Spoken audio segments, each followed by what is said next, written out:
conseil de d'habitude yaa ngi ci session yi yaa ngi accompagné. tey ñu def assemblée générale ñu wax ne am na jàngat. waaw comme ni nga ko waxee rek yàlla def nañu assister tey ci assemblée générale cellule entraîneur bu Thiès mu nekk ci man en tout cas lu ma contentement bu mag ci man parce que nee naa Thiès dafa bokk ci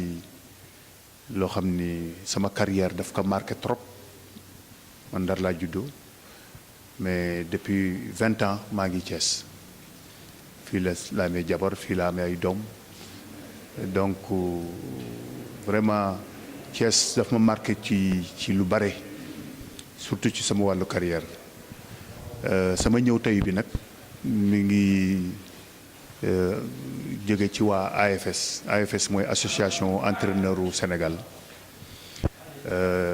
Moussa Ndiaye yabal ma nga xam ne mooy président association bi pour ma ñëw superviser maanaam assemblée générale du cellule bi cellule dafa am solo parce que cellule mooy prolongement wu cellule du Sénégal yi ñoo amee fonctionnement wu ak coordination wu disons association entraîneurs yi parce que ñoom ñooy tax association bi di dund Thiès nag rawatina nag Thiès parce que Thiès dafa bokk ci fi ñu toll nii dafa am solo trop ci biir football Sénégal te loolu ñu ngi koy rafetlu bu baax a baax parce que élite football Sénégal Thiès dafa am représentation bu bare waxuma sax Thiès région mais Thiès ville rek lu man ñetti équipe bu Thiès ñu ngi fi di waaj a am sax beneen équipe bi nga xam ne day dem L1 ci diggante SNEPS wala diggante Amitié wala diggante Africa Promo Foot donc loolu dafa am solo te loolu lu ko indi du hasard parce que dafa am liggéey bu am solo bu nit ñi di def ci suuf liggéey bi ci jëkk bi nag mooy direction technique régionale bi nga xam ne Mame Moussa moo ko jiite Mame Moussa tamit di nekk sama rakk bu baax bu ma naw ci wàllu liggéeyam bu Sénégal yëpp naw d'ailleurs parce que responsabilité yi nga xam ne jox nañ ko au niveau de la région mu wane na ko te loolu lañ ko xamee woon tamit ba muy jàng loolu lañ ko xamee woon ci fayda ci bëgg également connaissance donc vraiment ñu rafetlu ko loolu nag direction technique régionale jàpp na ci mais entraîneur association bi nga xam ne moo ëmb entraîneur yi tamit jàpp na ci ba Thiès suqaliku te loolu tamit lu ñu leen wax li mooy également waruñu bàyyi ba mu daanu parce que Sénégal yëpp nag dañuy waxtaanee Thiès fi ngeen nekkul boo demee ci yenn région yi dañuy waxtaanee Thiès naan mais pourquoi Thiès am toujours aujourd'hui mu nekk au devant de la scène donc loolu bu fekkee ni par exemple yow gars yi ñu lay waxtaanee dafa à la limite même mu jaaxal leen loolu boo ko amee nag da nga ko war a surtout nag association entraîneurs yi nga xam ne dafa am part bu am solo bu ñu ciy joué da nga ko war a jàpp sa fukki loxo ñeent alors yàlla def na tamit ñoom gisee nañ seen biir li nga xam ne doxul woon ci at yu mujj yi def nañu autocritique nangu nañu am na benn léthargie boo xam ni activités yi nga xam ni départ la woon nit ña ca départ ba amoon na wàññeeku na ci wàllu xaalis également tamit war nañu wut yeneen pexe pour am xaalis parce que xaalis boo ko amul tamit doo am yenn seen activité bi dafay sooxe donc loolu ñu rafetlu ko lool parce que nit ki tamit bu fekkee ni dafa am lu doxul nga nangu ni yow doxul surtout njiit yi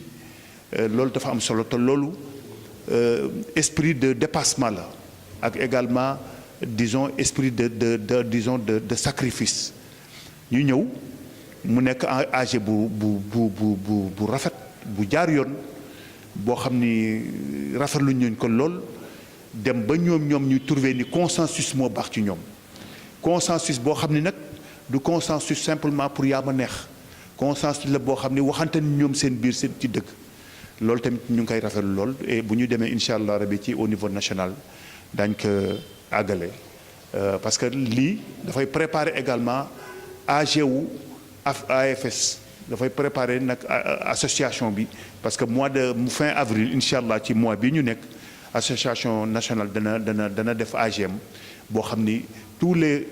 cellules yëpp dañuy représenté wu parce que gis nañu tamit association bi am na doxalin bu bees ba ko Moussa Ndiaye amee ba léegi ak équipe am bu mu àndal gis nañu association nationale bi génn na ci léthargie bu mu amoon président le nouveau président qui a été réélu wax na ko nee na ba ñu demee ci journée nationale de la pour évaluation de la coupe du monde dañu jaaxle parce que amuloon entraîneur yépp nga fa woon bon donc tamit loolu dañ koy rafetlu parce que entraîneurs yi waruñu nasax dañu bokk ci biir football Sénégal te pour ñu gën ci bokk nag dafa am benn taxawaay ak benn fayda bu ñu war a amee Mame Moussa wax na ko entraîneur amatul droit di dem ci ay match di sol ay carax entraîneur daf personnalité la entraîneur nekk warul am droit di dem ci ay match di xuloo ak di xeex parce que loolu du suñu warigar bu ñu bëggee ñu naw ñu bu ñu bëggee tissu footballistique bi gouvernance du football Sénégal moo xam fédération la moo xam ligue professionnelle la bu ñu bëggee ñi fa nekk ñi naw ñu dañoo am ay taxawaay bu ñu war a am taxawaayu fayda taxawaayu nun xam ni nun dañu am lu ñu war a représenter parce que amul benn football bu mën a dox te amul entraîneur bu ko war a am le football suñu place dafa nekk une place centrale parce que ñu ñooy jox la science bi nga xam ni mooy tax équipe bi di dox mooy tax ñu naan équipe bi mën na football mooy tax ñun équipe bi comme ni mu ko waxee sànq ni entraîneur yu Thiès yi gis nañ ni seen équipe buy jouer Sénégal yépp a ko remarqué moo xam Seneps la moo xam Amitié la moo xam Africa Promo Foot football bu ñu football bu rafet la. amul dara lu ñuy ñeey footballu waa Ndakaaru wala waa Ziguinchor wala waa Ndar wala NRC donc loolu mi ngi jógee ci entraîneurs yi moo tax nag dafa am solo parce que te loolu nag dafa war a tax nag ñu am beneen taxawaay dafa war a am comme ni ko Mame Moussa waxee dafa war a am ñu am beneen taxawaay beneen fayda boo xam ne tamit fu ñu taxaw daañu xam ne ñii kat te loolu dafay feeñ ci suñu comportement dafay feeñ ci suñu vesti même suñu solu dafay feeñ ci suñu ay attitude loolu nii nga xamee ni joueurs yi dañuy am ay attitude ci terrain am ay aptitude ci sur le terrain noonu la ñu waree am nun tamit des attitudes sur le terrain parce que nous sommes des modèles joueurs yi ci nun la ñu roy donc waruñu nekk xam nga ñaaw na say joueurs taxaw say entraîneur di xeex ak di xulo dafa ñaaw na ci dara entraîneur donc loolu am na solo trop te loolu tamit gis nañ que ñi entraîneurs yi ñu ngi koy ñafe au niveau de Thiès vraiment ñu ngi leen si ñu kontaan lool di leen gërëm di leen sant. d'abord dañuy sant yàlla bu baax a baax di ko sant encore ci kattan bi ñu may ba ñu mën a fekkee d'abord loolu moo ëpp solo mooy nekkoon naa ci boppu association entraîneur éducateur entraîneur de football bu département de Thiès. nekk le vice-président au niveau national yàlla def na tey ñu def assemblée générale reconduire ma ci bopp structure bi au niveau de Thiès dama koy sant suma collègue entraîneurs yi nekk Thiès yëpp jàpp ni xëy na du sax ëpp ñeneen ñi mérite mais xëy na confiance bu ñu am ci man la rek renouveler ko ma leen ciy sant di gërëm vraiment ci confiance bi ñu am ci man. waaw dañuy wax ni mandat bu njëkk bi ñëpp reconnaître nañu ko gis nañu vraiment qu'on a fait benn année ñaar yoo xam ne vraiment au niveau national activités yi am Thiès amuloon fenn ñu organiser ay journées yu mag a mag a mag sur le plan social ñu def un travail extraordinaire et même suñu représentation au niveau national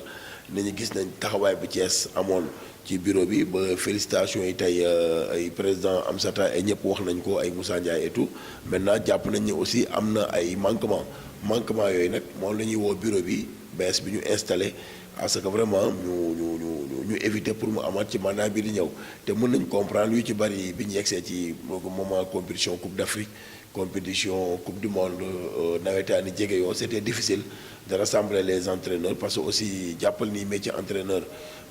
temps bu bari doo ko am parce que les gens ils sont dans les clubs ñenn ils sont dans les centres de formation ñenn ils sont constamment en stage donc yooyu yëpp bu dajalowee day jafe nga mën a dajale kuréel gi pour mën a def ay journée de renforcement de capacité mais quand même tey bi ñuy génn ci salle bi fexe nañu ba am un programme annuel maanaam ci at xam nañ li ñu war a tëral lan la xam nañ li ñuy def sur beaucoup de choses revenir sur la terminologie comme ni ñuy wax sànq revenir sur par exemple le coaching d'un match, revenir sur la les options défensives offensives yooyu yëpp daal planifié nañ ko sur 1 an te xam nañ atum lëmb incha allah xam nañ li ñu war a def maintenant li ci des mooy bureau bi jéem ko mettre en kii. moins de 5, 6, 7 journées de la fin championnat yi ci grand championnat on voit que club Thiès yi ñu ko wax na nekk ci kaw te loolu day wane tamit liggéey bi nga xam ne ñu koy def ci moom moo répercuté foofu peut-être. waaw damay wax ni sànq wax naa ko ci biir dañuy wax ni Thiès actuellement mu ngi nangu place am ci football Sénégal bi damay wax ni waxoon naa fi yàgg na que ni direction technique fédération sénégalaise de football dafa waroon ñëw Thiès. et boobu ñëpp xam nañ ni man nëbbu ma woon su may wax que ni suñu frère Pape Sidi Lo toog naa fii ci rajo wax ko ne Thiès ak képp ku bokk ci région bi ak reste du Sénégal dañ ci waroon jàpp pour mu jot ci loolu te loolu mooy liy dëgg ci mérite bi mu ci am bi ñu jobee ci direction technique nationale man waxoon naa ni Mame Moussa Cissé dafa war a bokk ñu war a porter pour ñu nekk ko donc man loolu laa gëm tey au niveau AFS man bañ ca yeggee nekkoon naa candidat pour nekk président association entraîneur éducateur football yu Sénégal gi yëpp lu tax parce que rôle bi Thiès di jouer ci football Sénégal ci place bi mu ci am dafa jot pour que mu jël ko te je crois que organisation match équipe nationale bi passé won na au niveau national que Thiès est capable parce que nag nous sommes un grenier du football nous avons une réserve énorme ci ay compétences yoo xam ne ñëpp war nañoo mën a participer ci loolu donc jàpp nañu ni résultat yi Thiès di fufu di def nii tey c'est le fruit d'un très long travail c'est le fruit d'un très long travail à partir des centres de formation et des centres de perfectionnement jusqu'à l'élite donc les techniciens sont là administration Thiès kenn du wax parce que nag mën nañu wax ni muy au niveau structure administrative yëpp tous les textes qui régissent le football au niveau nawetaan ak fu mu mën a nekk les Thiessois sont à l'origine donc tey jàpp naa ne si on a une de bonnes administrations des encadres de très bons techniciens maintenant ce qui reste waxoon nañu ko mooy ñu am des infrastructures et je crois que le stade il est ouvert bon ou mauvais ñun intéressé wuñu mooy li ñuy intéressé mooy Thiessois yi war nañu fee mën a accueillir tey les clubs et que ñaan aussi li ministre Matar Ba waxoon dafa ne woon suñu ubbee stade bi ce sera autour du stade Maniang Soumaré ñu engagé ko si on a 2 stades fonctionnels plus le CNEPS plus les autres maintenant qui sont dans la région au niveau de Mbour et autres on aimerait que Tivaouane dans la zone Diap Mboro am aussi des infrastructures qui répondent aux normes ne serait-ce africains je crois que suñ ko amee on peut porter le football de ce pays à un niveau insoupçonné.